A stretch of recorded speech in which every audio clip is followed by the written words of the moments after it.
On a dark evening, the main character named Victor reflects that when all this confusion with superpowers and superhumans began, the dark nooks and crannies of the neighborhoods became much more dangerous than before.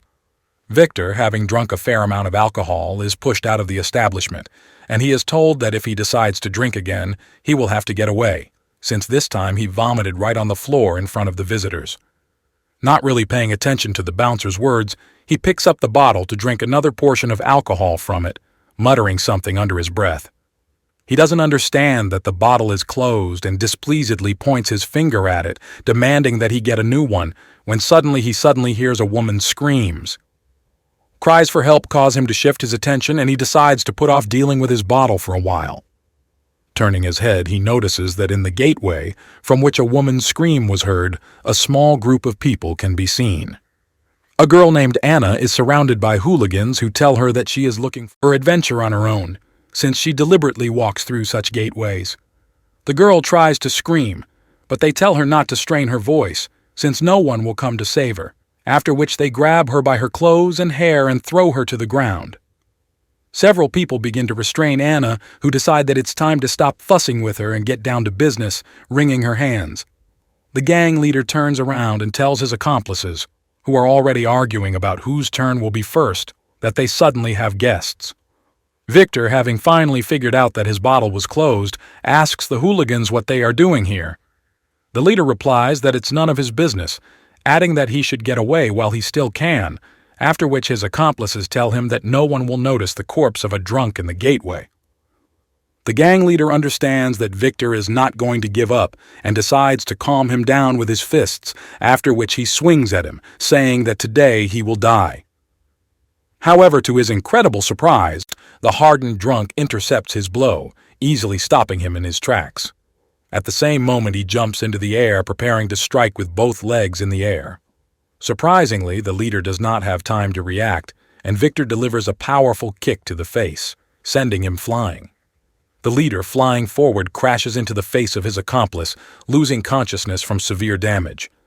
Another bully turns towards Victor, shouting loudly that he just signed his own death warrant. However, before he can finish cursing the main character, a bottle of alcohol flies into his face. The bottle turns out to be surprisingly strong and remains intact, knocking down the bully, after which Victor catches it with his leg. Victor looks at the bottle for a while, trying to collect his thoughts in his drunken head, and then throws it into the air. He easily catches it, noting that he almost spilled the precious contents of this bottle, after which he looks up at the hooligans. The bully calls Victor a real bastard, telling his comrades that they need to get out of here as quickly as possible, since he is too tough for them yet, to which his comrade tries to offer another option, but he is immediately cut off by saying that now is not the time for this. The hooligans quickly raise their leader and disappear into the darkness of the night, finally telling Victor that they will definitely find him and get even with him. Meanwhile, Victor approaches Anna, asking her if everything is okay, after which he again checks that his bottle is securely closed. Anna thanks Victor, slowly turning around, however, as soon as she sees her savior. Her face distorts with fear. Victor, continuing to sway in place from a large amount of alcohol, asks the girl he saved what she forgot here. Anna says that all this time she was hiding from him and deliberately took this road, after which she hysterically asks him if he had been watching her all this time, calling her a sick pervert. Victor asks her how she could know her, adding that they had never seen each other before, after which he mentally wonders how she could notice him in the crowd. Anna asks him why he decided that he was so good at hiding, stating that she saw him several times spying on her, after which she again hysterically says that if he does not leave now, she will call the police, after which she reflects that Victor is a pervert who has been following her for several days, annoyingly admitting that luck has turned against her again. Victor's face changes sharply, coldly telling Anna that she saw through him, which means responsibility for the consequences does not lie with him. Anna looks fearfully at the approaching Victor, asking him what he wants to do and tearfully asking him not to come near her. Victor ignores Anna's pleas and approaches her, delivering a quick blow to the pressure point with his fist. From the blow she received, Anna immediately falls silent and loses consciousness, while Victor carefully watches her, checking whether she really passed out. Meanwhile, the hooligans, running away as fast as they can, talk among themselves, coming to the conclusion that Victor is definitely a Superman, since otherwise he would not be able to deal with them so easily. One of the hooligans annoyingly states that the three of them also have superpowers, which means they might as well not run away, but show this drunkard that they are not worth messing with.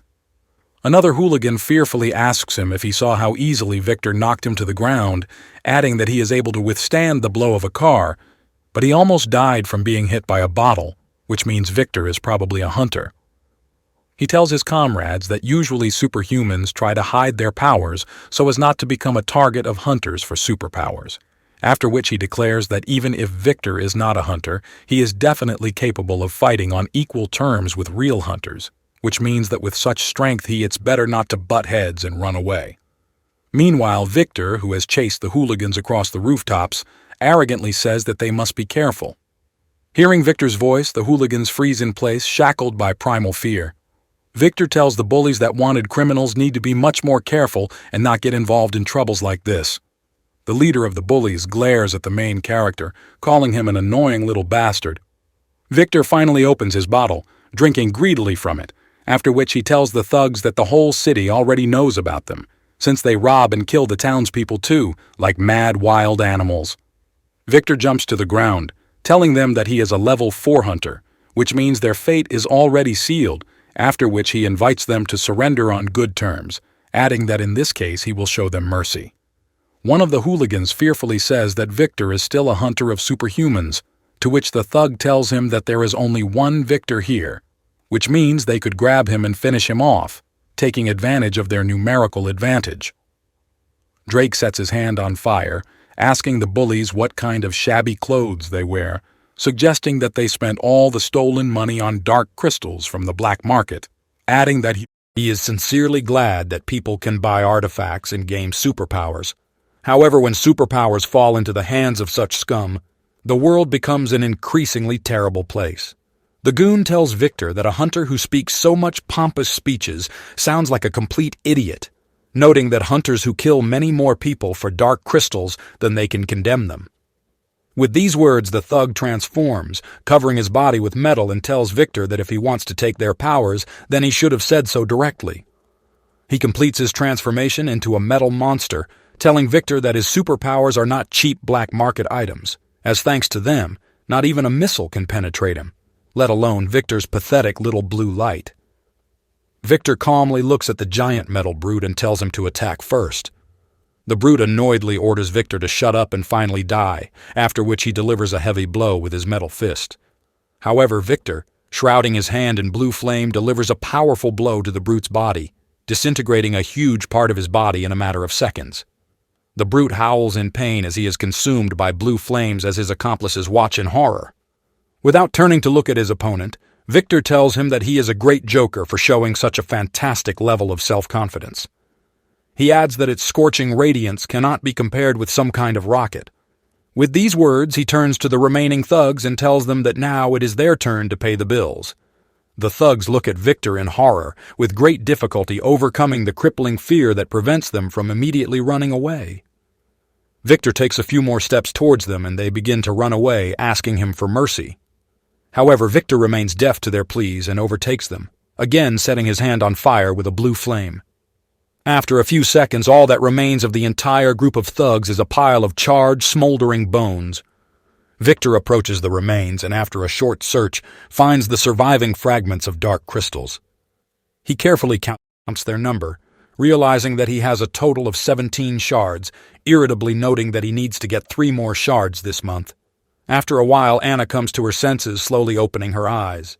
She thinks about how incredibly dizzy she feels and then looks around, admitting to herself that she has no idea where she is right now. With her eyes fully open, she notices that there is a metal cuff attached to her left hand. She sits on the sofa and notices Victor, mentally assuming that he brought her here to rape her, then kill her and get rid of her remains. Suddenly, a terrible thought pops up in her head that he could have already used her body while she was sleeping, and she decides to check it out. He tries to quietly examine himself without attracting too much attention to himself. Having made sure that everything is in order with her body, she exhales with relief, somewhat weakening her vigilance. Victor, noticing that Anna has woken up, approaches her from behind and asks her if everything is okay, causing her to scream loudly and in fear. Anna falls on the sofa, inviting Victor to negotiate, adding that if he needs money, then she will gladly pay him, as long as he does not rape her. Victor tells Anna that she shouldn't bother, adding that if she gets hurt in the process, he won't be held responsible for it. Anna lies down on the sofa, telling Victor that she will obey him, begging him not to hurt her. Victor silently approaches Anna and puts a special collar on her neck, which quickly snaps into place with a dull metallic sound. Hearing the click of the collar, Anna wonders what Victor decided to do with her. She turns to Victor saying that this is not what she thought, to which the main character replies that this is necessary so that she does not run away.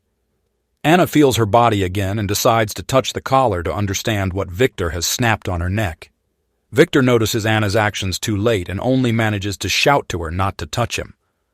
However, Anna does not have time to react to his words, and her body is pierced by a strong electric shock. Victor decides to drink alcohol again and tells Anna that if she runs away from this apartment, she will die from the electric shock, adding that she should not try to remove it, since anyone who touches it, except Victor, will receive a strong electric shock.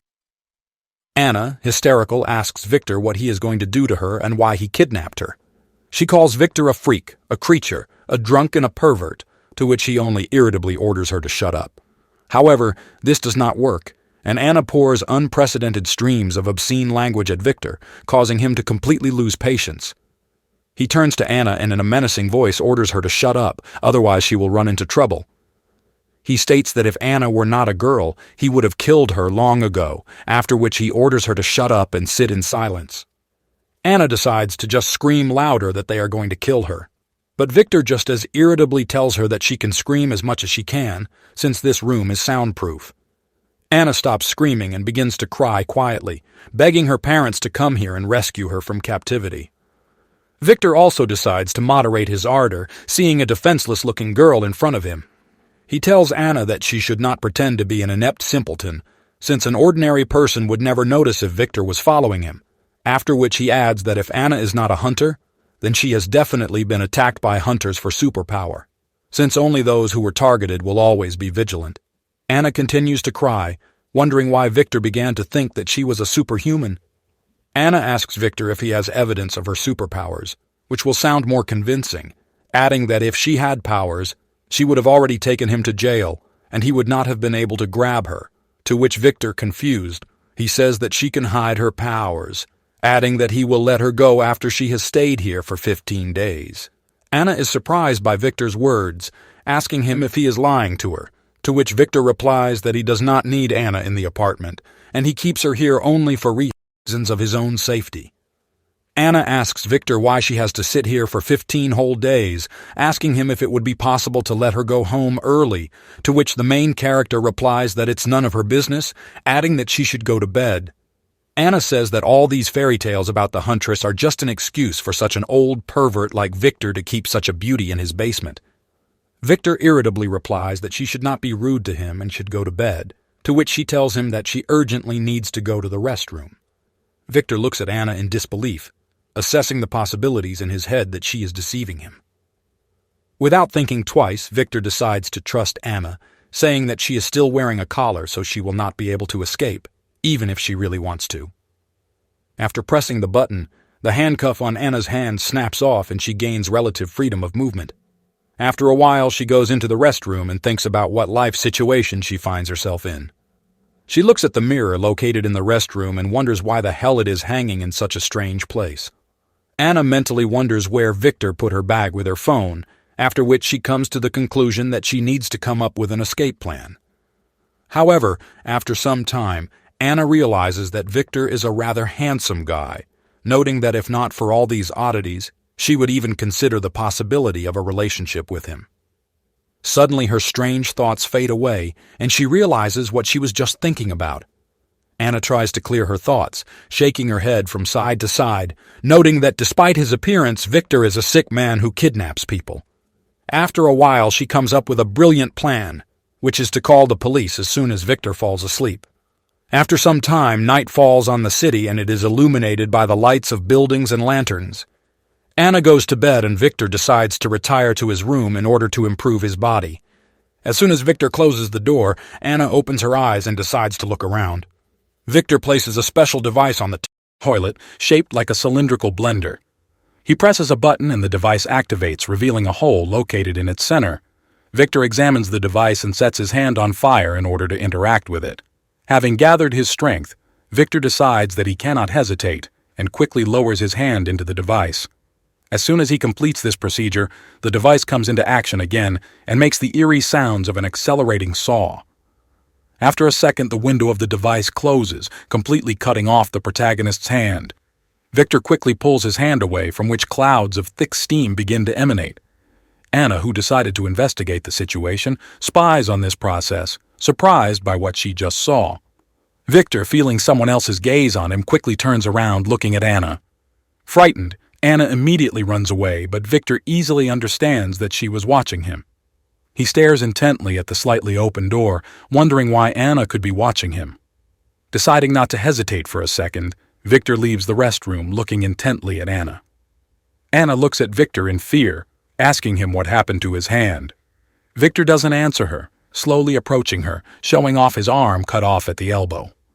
Anna cannot stand the stress and her eyes begin to darken with horror. She silently falls to the floor and freezes, completely losing consciousness. Victor looks in confusion at Anna's unconscious body lying right in front of him on the cold floor.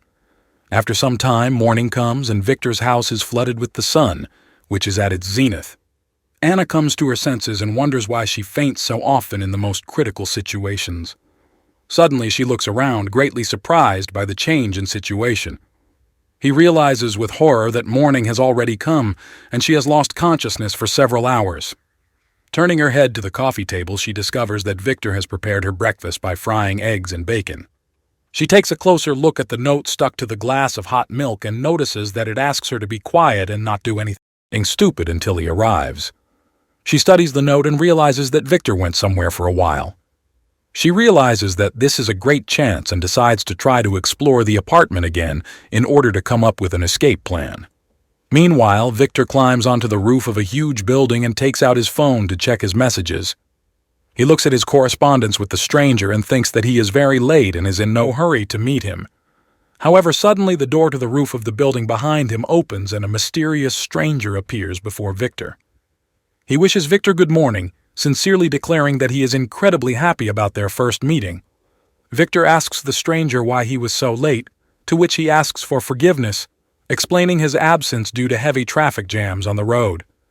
Victor throws a bag of black crystals to the stranger, saying that this is all he managed to get this month. The stranger, with a slight smile, makes a deft movement of his hand, catching a bag of crystals. He takes them out and notes that this time he managed to obtain very rare Omega-level dark crystals that enhance the body. The stranger says that Victor did a great job and hands him the suitcase, saying that he deserves the reward.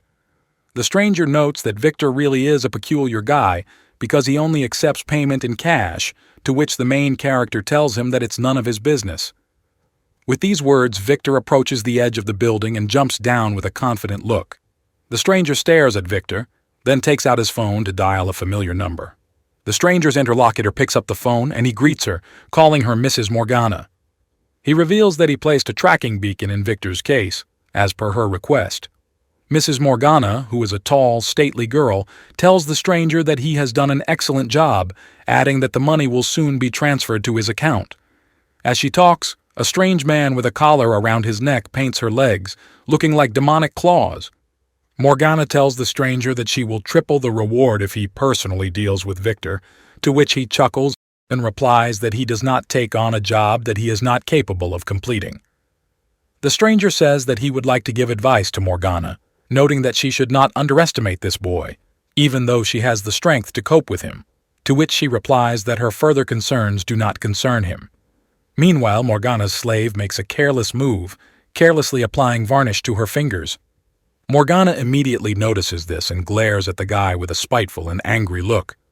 She kicks him in the head, calling him a cretin who is incapable of anything even remotely serious. Morgana gets up from the couch, ordering her slave to contact the Sandman and tell him to track Victor through the tracker, adding that he must not kill him until she arrives. She is lost in thought, admitting to herself that she is very glad that she has finally found him. With these words, she leaves her room, opening the huge doors of her palace. She approaches a capsule filled with a special solution that supports life. She addresses the remains of the man, saying that very soon he will be able to return to this world. She touches the glass of the capsule, saying that all she has to do is take from Victor what belongs only to her chosen one, and then the whole world will bow to them. With these words, she remembers the man whose hair is surrounded by flames and angrily declares that she will personally tear this bastard into 1,000 pieces. Victor decides to take a short break by buying himself a can of beer. Anna, meanwhile, can't think of anything better than simply breaking the windows of Victor's apartment with a chair. She irritably asks why this glass is so strong, noting that despite multiple blows, not a single crack was left on it. She lies down on the floor, powerlessly complaining that the door was closed and her phone was also missing, after which she declares that now she understands why beauties suffer the most bitter fate. After a while, her stomach begins to growl treacherously, and Anna admits to herself that she really wants to eat, after which she casts an interested glance at the breakfast prepared by Victor. After some thought, Anna decides that in order to continue trying to escape, she will have to have a snack. Anna finishes her snack, noting that the food tastes very good. Meanwhile, a killer named Sandman is keeping an eye on Victor, noting that his victim has a pretty nice house. He thinks that he should hurry up to get inside before Victor in order to ambush him. With these words, he makes a quick movement, flying over Victor at the speed of the wind. Victor turns around at the suspicious sound but does not find anyone next to him. He is still wary, suspiciously examining his house and the trees adjacent to it. Anna, who has just finished her meal, is lounging on the sofa, admitting to herself that she is full, and now she doesn't want anything else. Meanwhile, the door to Victor's apartment opens, creaking quietly and attracting Anna's attention. Anna looks at the door slowly opening, but no one enters the apartment. Anna looks at the door in surprise, not understanding why the door suddenly froze in place. Taking a closer look, she notices that a mysterious stranger appears from behind the door, who touches the door with his fingers. Victor, who decided to play it safe just in case, goes up to his apartment through the balcony. He goes to the window to thoroughly inspect the apartment for a break-in or ambush. He glances into the apartment and what he sees greatly shocks him. Victor sees that Anna's legs strangely stick out from the large TV attached to the wall. He gets in the way for a moment and notices that Anna's legs continue to be pulled into the TV as if it were some kind of swamp. Victor angrily realizes that Anna has been leading him by the nose all this time and actually has serious superpowers. With these words, he breaks through the window with a powerful blow, bursting into his apartment. He runs over to his TV, touching the set-top box next to him. Trying to understand how Anna's abilities work, he tears the TV off the wall, checking the space behind it. He realizes that completely paranormal things are starting to happen and freezes in place in surprise. Victor looks at the empty space behind the TV and wonders where she could have gone. He glances at the TV and remembers that the TV was turned off at the moment she disappeared, which means she is unlikely to have been able to move somewhere through the electrical cables. Based on the current circumstances, Victor understands that Anna could not leave the house and is somewhere here. He takes a good swing and hits the wall, hoping to make Anna appear in front of him. The force of the impact breaks through the wall, after which a column of blue flame penetrates the hole. The flames aggressively spread forward, punching another hole in the house and onto the street. Victor enters the room, nervously looking around in search of Anna. He turns back, realizing that if the collar is still on her, then leaving this apartment would definitely electrocute her. However, after this, he thinks about whether Anna was a Superman. She would have already escaped, or would have taken advantage of the moment while he was sleeping and killed him. Victor wonders where Anna could have gone, while a small stinger appears behind him. The sting begins to emerge more and more from the wall, imperceptibly approaching Victor. Having come within striking distance, the sting lunges forward, piercing Victor through and through. Victor feels unbearable pain and coughs up blood, not understanding what the hell just happened. The sting begins to increase in size and lifts Victor higher and higher above the ground. It presses him to the ceiling, continuing to cause him unbearable pain. Victor clenches his teeth forcefully, trying to overcome the pain and figure out a way to get out of this situation. The sting begins to drive the main character along the ceiling, trying to cut his back in half. After some time of futile attempts, Victor throws the sting into the wall, leaving a large dent in it. From the force of the blow, Victor loses the ability to breathe normally for a second, emitting a muffled cough. However, he quickly